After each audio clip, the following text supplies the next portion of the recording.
Salams, this is People's Dispatch and you're watching the Daily Roundup, our selection of some of the top news stories from around the world.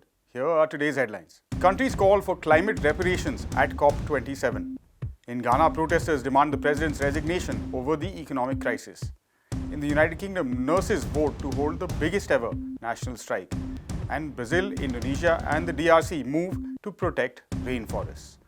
First up, the United Nations COP27 climate summit began on Sunday, the 6th of November, with attending countries agreeing on discussing a deal for richer developed nations to provide financial support and reparations to economically weaker and more vulnerable countries that suffer loss and damage because of human-induced climate change.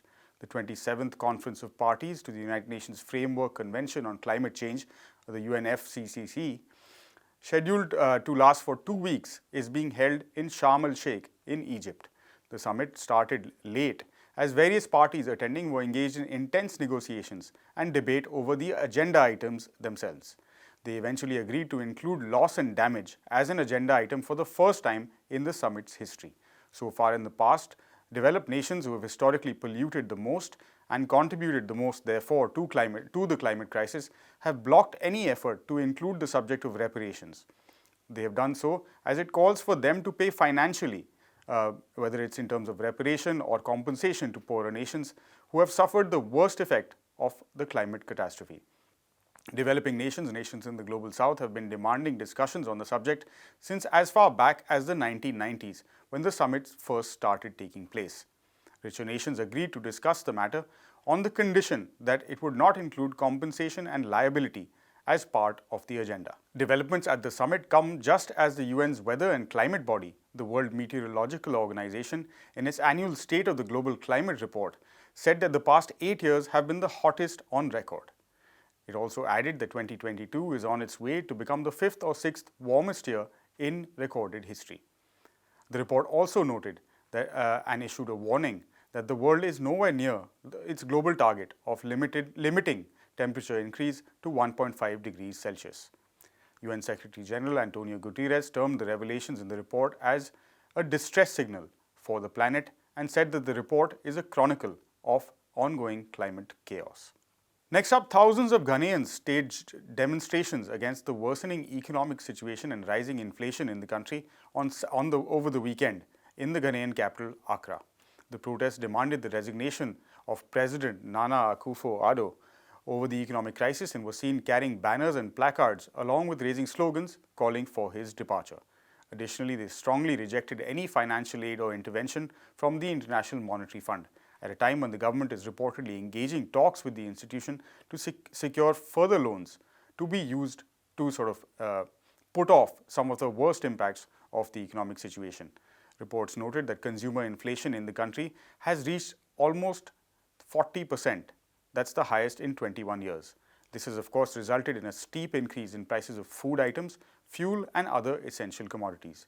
The Ghanaian currency has lost 40% of its value against the US dollar this year as a result of all of these crises. The weekend's demonstrations were the latest in a series of protests taking place in the country this year. Demonstrators marched from the Obra spot at the Kwame Nkrumah Circle through some of the main roads of the capital city. Numerous other activists and civil society groups such as Fix the Country, Arise Ghana and Economic Fighters League participated in the demonstrations as well.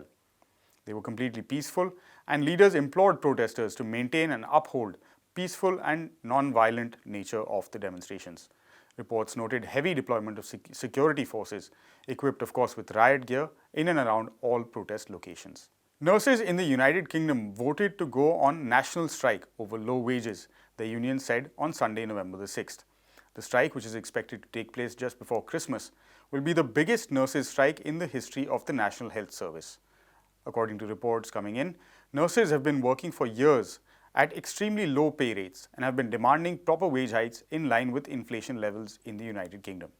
Union officials noted that since the Conservative Party took power in the UK in 2010, because of inflation and low wage hikes, the pay of nurses in real terms has actually declined. Many nurses have reported losing as much as 20% of their real income in that time period.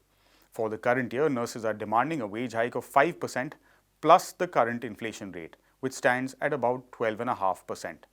In contrast, the government has offered nurses in England and Wales a wage hike of only 4.75%. Nurses in Scotland have been given a slightly better deal with a wage hike of 8%, although the figure is still well below the general rate of inflation. The RCN General Secretary Pat Cullen slammed the government for its failure to provide nurses with sufficient wages. He added that this led to many staff giving up the nursing profession. The Royal College of Nursing, the UK's biggest nurses' union, held a nationwide ballot regarding the strike action last week. Votes are still being counted and the final result will be announced in a few days. Union officials have said that according to early indications, a majority of nurses in the union have voted in favour of industrial action. The union currently comprises more than 300,000 members.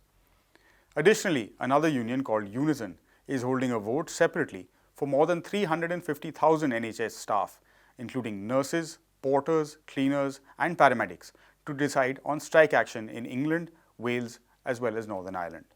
And finally, Brazil, Indonesia and the Democratic Republic of Congo, three countries with half of the world's rainforests, have begun talks to form a strategic alliance for increasing and jointly coordinating and conserving efforts to maintain their rainforest resources. Efforts to form the alliance in tandem with conservation talks among other countries have been significantly accelerated since the election of Luiz Inácio Lula da Silva as the President of Brazil. During the presidential campaign, Lula pledged to step up conservation efforts for the Amazon rainforest, along with fulfilling his promise to enter into an alliance with Indonesia and the DRC. Even in his first speech as president-elect, Lula again vowed to work towards zero deforestation in the Amazon. The three countries had signed an agreement at COP26 in Glasgow, aimed at stopping and reversing deforestation in their respective rainforests by 2030. The Amazon in Brazil, the Congo Basin in DRC, and the Borneo and Sumatra forests in Indonesia are the rainforests in concern. The three countries are home to, like I was saying earlier, 52% of the world's remaining primary tropical forests. Reports also quoted scientists saying that under the previous government in Brazil, headed by outgoing President Jair Bolsonaro, the rapid deforestation of Brazil's Amazon rainforest reached a tipping point. In 2021 alone, Brazil lost 1.5 million hectares of tropical primary forest.